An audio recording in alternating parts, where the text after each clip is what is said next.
Stories help us to understand the world around us. They allow us to laugh, they allow us to cry, they give us the ability to feel and provide us with an outlet to heal. Join me as I get to know some of the amazing people behind the stories that we read in order to truly discover the story that has been hidden within each of us. My name is Bre Smith, and this is the Author Push Talk Show.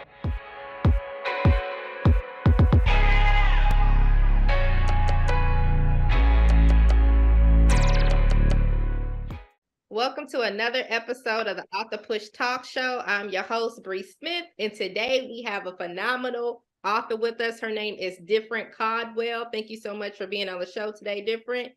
And she is going to be talking about her book, What If? A Controversial Paradigm Shift. So we are going to let Different introduce herself. We're going to jump right into this book, y'all. Welcome to the show, Different. How are you doing today? I'm happy to be here. Good morning to you, Queen. Hey to everybody out there watching. Glad to be here. Yes, my name is Different, spelled Different. I'm excited. Thank you so much for having me on here. Yeah, no problem. So can you tell the viewing audience just a little bit about yourself? Most definitely. So, like I said before, my name is Different. I'm an author, motivational speaker, and CEO of my own small business, Third Eye Entertainment LLC, a business that strives to bring social awareness to society through our products and services in which educates, inspires, and entertain all at once. I guess a little bit about my background. I'm from Houston, Texas. I'm 32 years old. Um, I don't know. What else you want to know about me? Just ask. I feel like I go off into tangents and get to talking a lot. So, just ask me whatever you want to know. Yeah. No. Thank you so much for that introduction. So let's jump right into your book. Mm-hmm. Okay. What if a controversial paradigm shift? So Yes. I guess let's talk a little bit about the book. And first off, what made you gravitate towards that title for your book? Um, well, for me, I guess I have to go back. It's more than for me than just the book and how it stemmed from. This came about for me getting my mental health in check.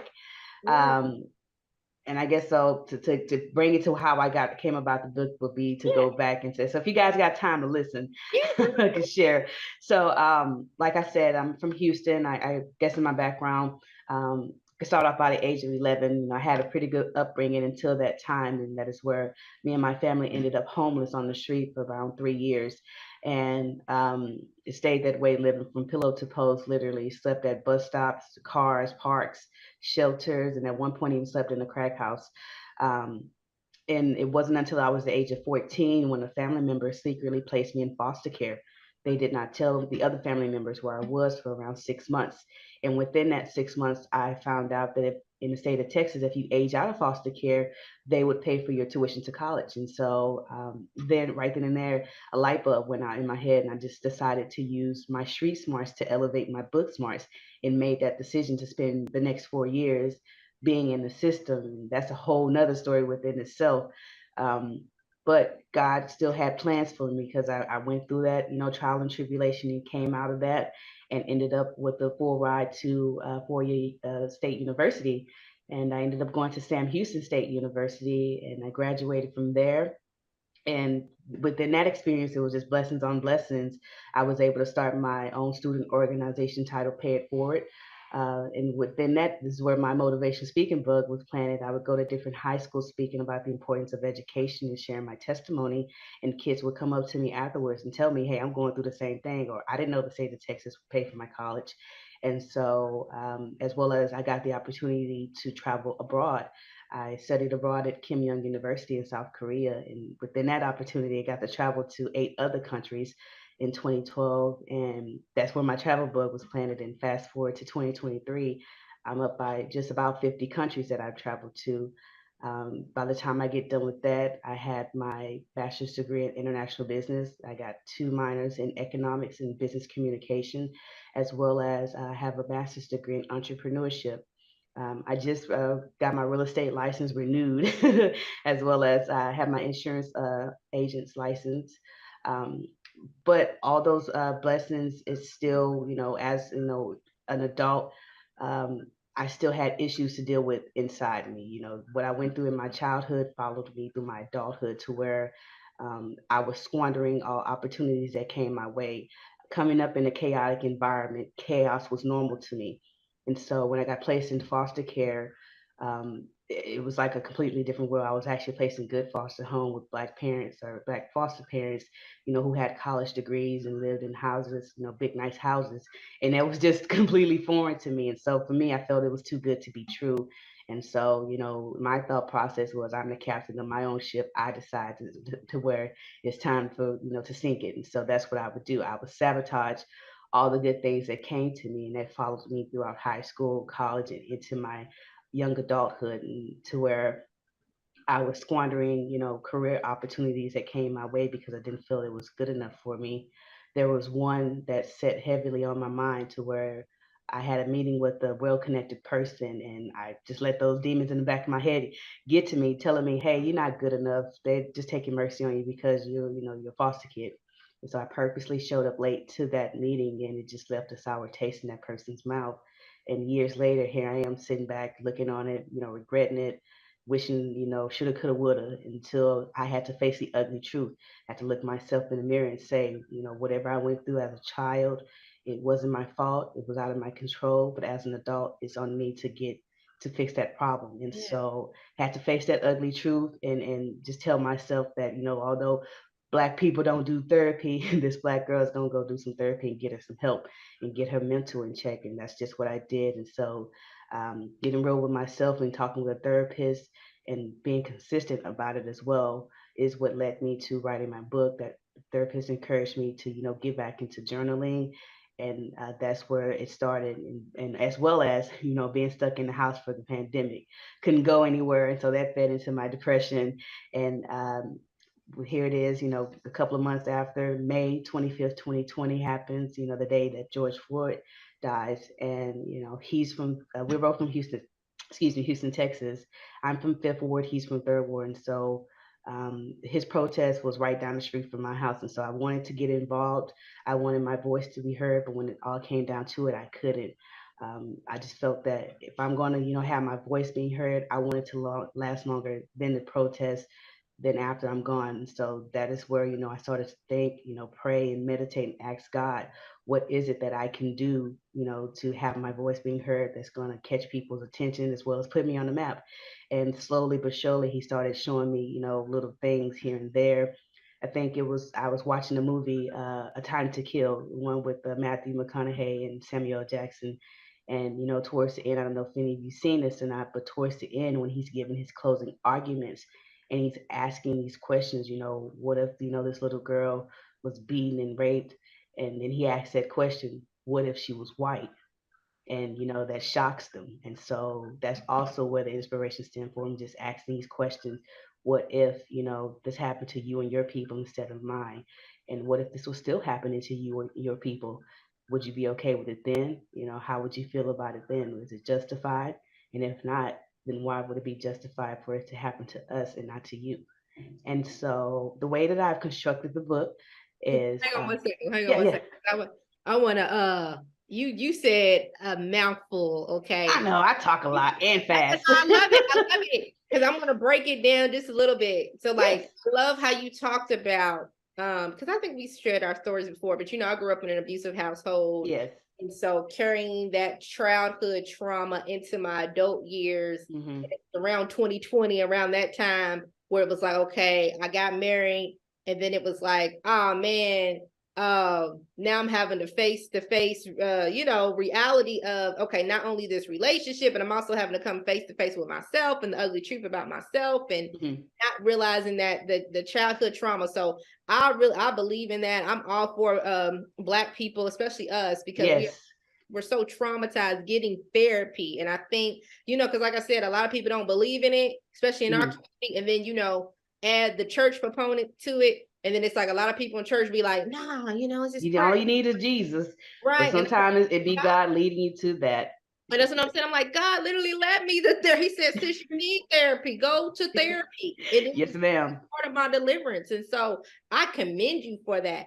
But then I want to talk to about that self-sabotaging spirit, because I think a lot of us have that too. Because I know I have it. You know what I mean? Like where you will sit there and just squander opportunities, be like, oh man, and then like you said, it's almost like a condemnation will come upon you to the point where you feel like, oh man, and you beat yourself up about it instead of just being like, you know what, that's a lesson learned, and let me move forward and let me keep trying. And so yeah, I think a lot of us, we got to learn that. And then I love how you learn to take personal responsibility. Like, yeah, that happened to you as a child, but I'm taking personal responsibility. I'm an adult. I can't allow this to affect me. And so I love that. I feel the exact same way as that. So I was like, man, since you hit on some really good points, but then I love it too. Like I said, when you talked about how in this journey you were able to write your story, right?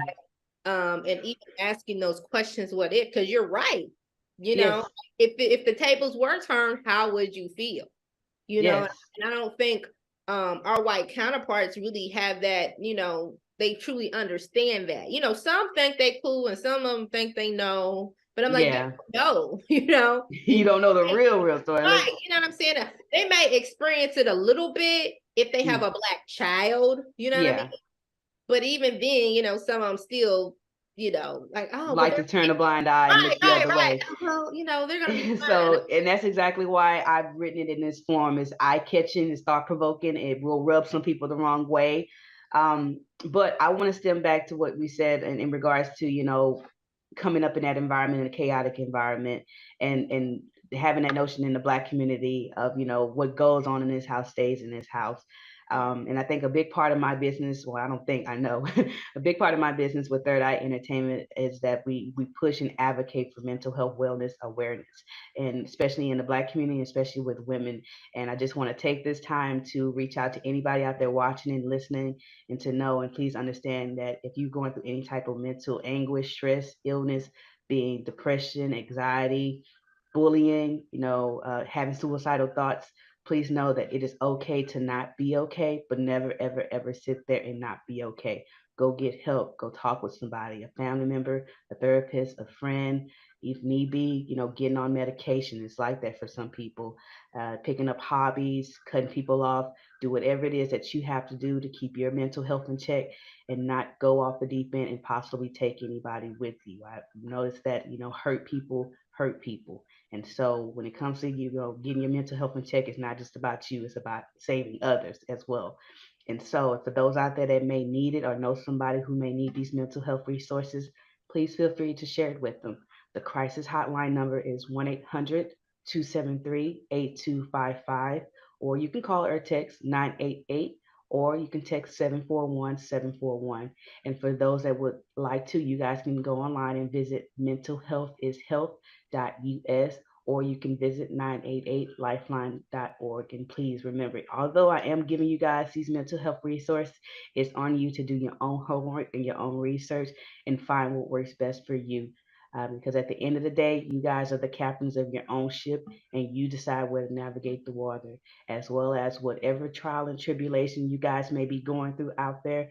Please know that this too shall pass and you will get through it. So going off the deep end is not an option. It's not worth it. So don't do it. Okay, so I digress on that. I just always want to make sure I share that piece of information with those out there. Now, going back to the book, this is exactly why I set it up in this way and in this form, is to catch those who like to turn a blind eye, is to catch their attention and make them think, hey, what if this was to happen to our people?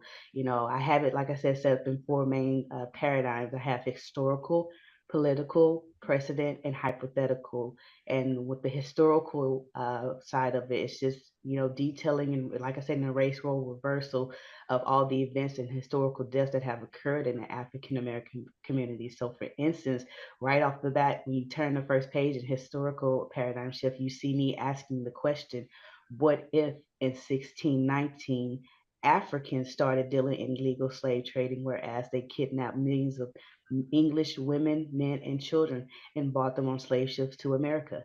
And then you would see that provocative and graphic illustration of, white slaves in shackles and chains and being whipped by slave ship owners, and some of them jumping from ships like we did.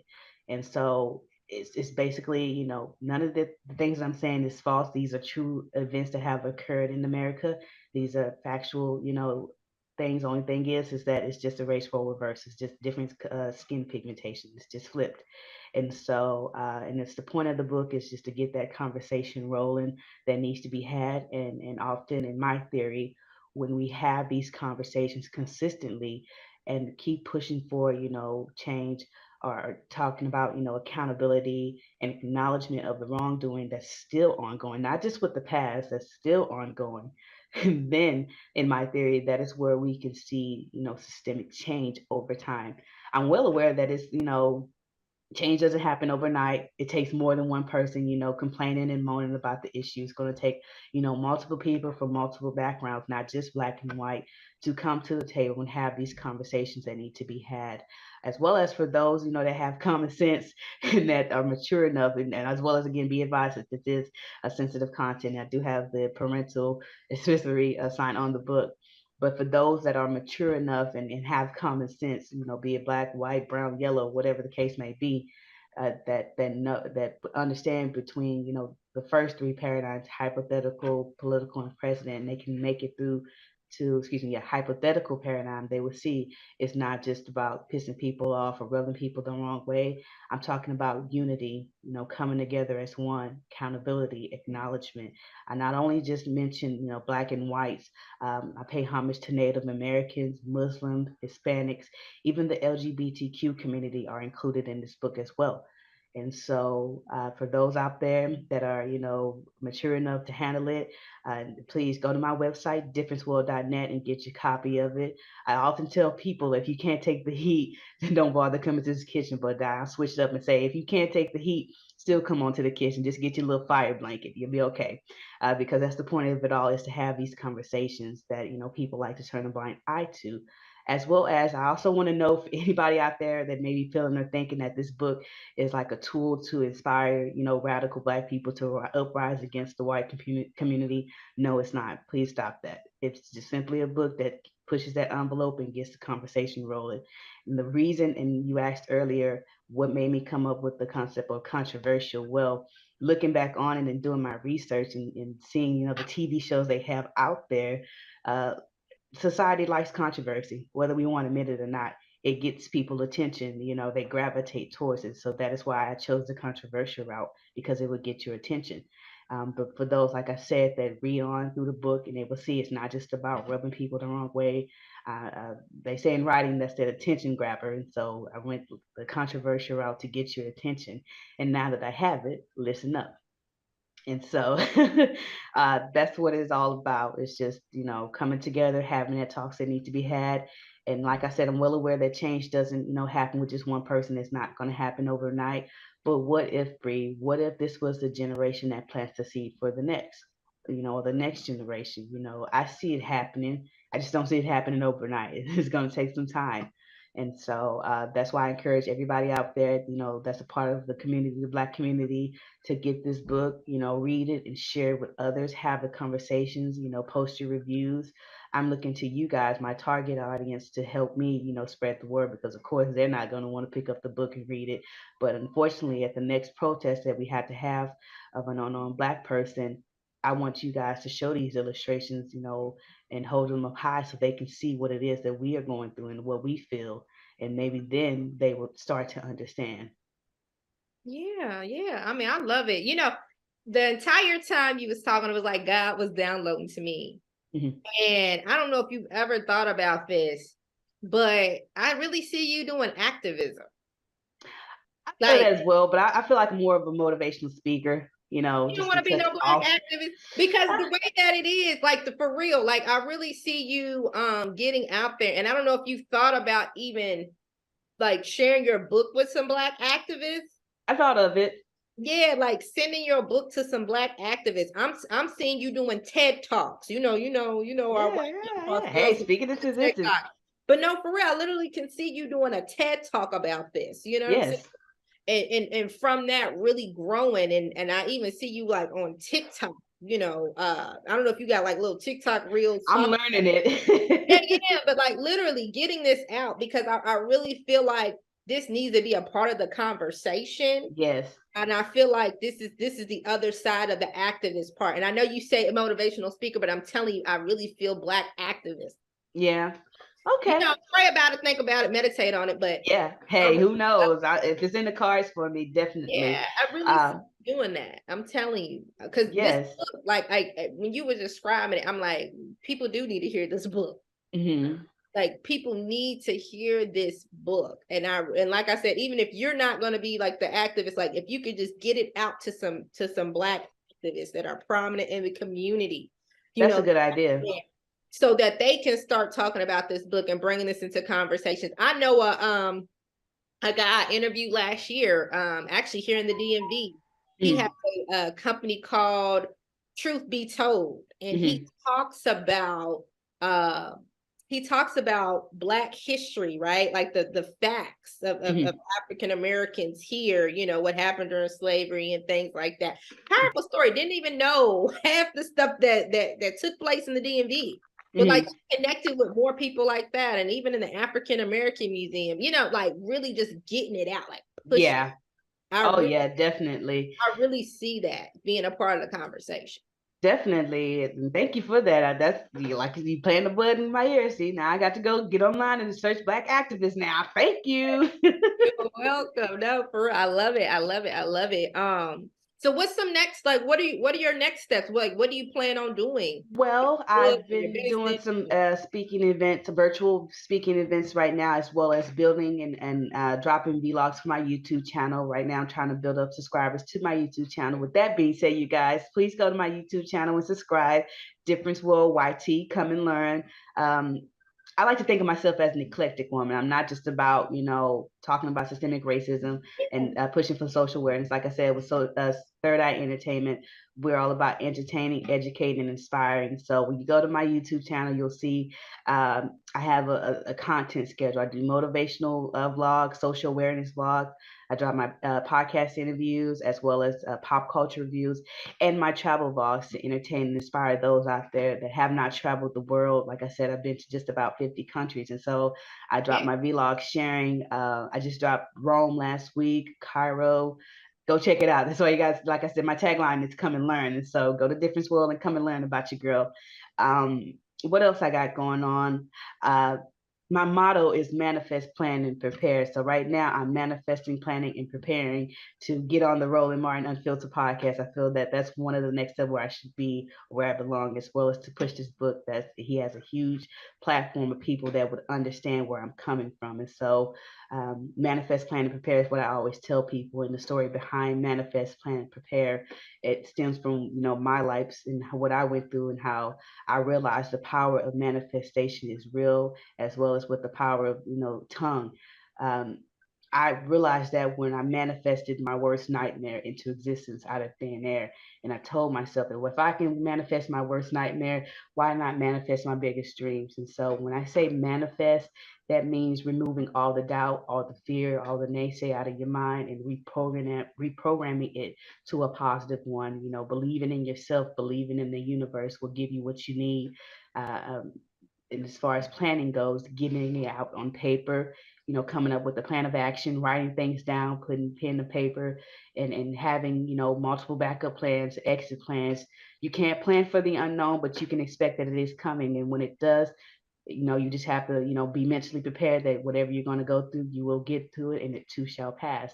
Now, as far as preparation side goes, that goes into a little bit of what I said earlier when it comes to getting your mental health in check, your spiritual health, your financial health, your physical health, cutting people off that mean well, cutting, mending broken bridges, so that whatever it is that you're manifesting and planning for, when it comes to you, you can be prepared for it. You would know how to handle it and you wouldn't squander it like how I did in my early 20s. I had a lot of good things coming my way and I squandered it because I didn't know how to handle it. I didn't feel that I was worthy of it or that it was really truly going to last a long time. So I just, sabotaged it so would nobody have to hurt me. And so when I say manifest, plan, and prepare, that's what I mean by that.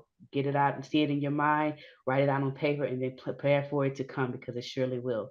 And so that's just what I'm at with it right now. I haven't made it big time yet, but I know that it's coming because I'm keep pushing forward. I got people like you that's rooting for me and in my corner, and as well as I just want to take this time to give you your flowers and give you a shout out. I see you doing your thing online and you just pushing for greatness, and you're gonna get there as well. I see it happening for you too.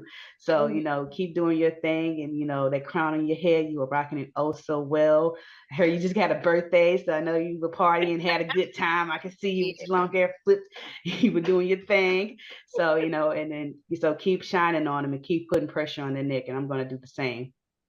Yes, sis. Thank you for that. I love it. I love it.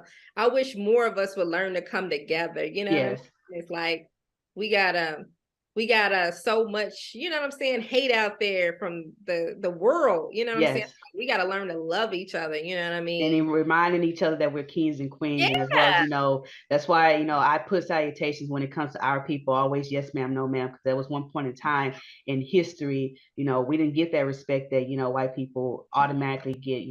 At one point in time we were considered dog food, and so or a 20-year-old white boy back in the day can get away with calling a 60-year-old black man boy, and so with our people it's given automatically. Even if they don't give it to us, we need to give it to ourselves and remind ourselves where we come from. We have bloods of kings and queens running through our vein, and let us not forget it. So again, I just want to thank you guys so much for having me on. I truly appreciate it. You guys don't forget, go to my website, differenceworld.net. You can check out all my other social media handles, my Instagram, my Twitter, and I'm learning IG. I'm learning TikTok, so I'll be on there shortly. But definitely go to my YouTube channel and subscribe. That's where I'm at most of the time. Difference World YT. Come and learn. As well as don't forget to go to my website, differenceworld.net, and get a copy of my book, What If? A Controversial Paradigm Shift, and please leave me reviews. I definitely appreciate all the love and support. Thank you, Ms. Bre, for having me on the show. Big shout out to you and yours. And, like I said, keep shining and keep putting pressure on their neck. I truly appreciate it. And remember, you guys out there, whatever it is in life that you are feeling you're destined for, you have to manifest, plan, and prepare for it. And then it will surely come to you guys. Difference World. Come and learn. Amen. Well, thank you guys. You guys have heard it first. If there's any activists out there, Black activists, please hook up with Different. Yes. Get our book. Let's help spread this message. I think you need to be a part of the conversation. And once again, thank you so much for coming on today. Well, guys. Thank you for having me. Yes, girl, you are always welcome to come on the show. Definitely. Well, thank you guys so much for joining us again today on another episode of the Author Push Talk Show. Until next time, bye. Peace.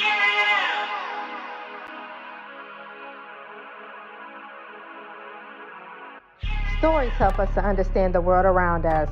They allow us to laugh. They allow us to cry.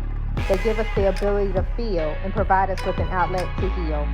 Join me as I get to know some of the amazing people behind the stories that we read in order to truly discover the story that has been hidden within each of us. My name is Bre Smith, and this is the Author Push Talk Show.